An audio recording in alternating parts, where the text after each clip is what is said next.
Hi friends, या श्रावणमध्ये मला तुमच्यासोबत काहीतरी सुंदर शेअर करायचं आहे. For the next 30 days of Shravan, let's slow down, connect with ourselves, connect with God and grow together. No pressure, no perfection, no complicated routines.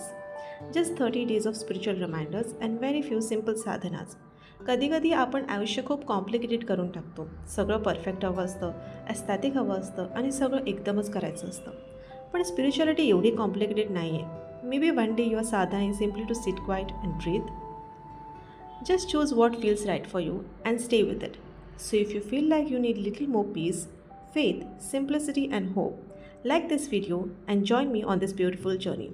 Let's spend this 30 days not trying to be perfect, but simply learning to be more present, a little more grateful, and little closer to God. 30 days of Shravan, 30 spiritual reminders, one simple sadhana, one day at a time.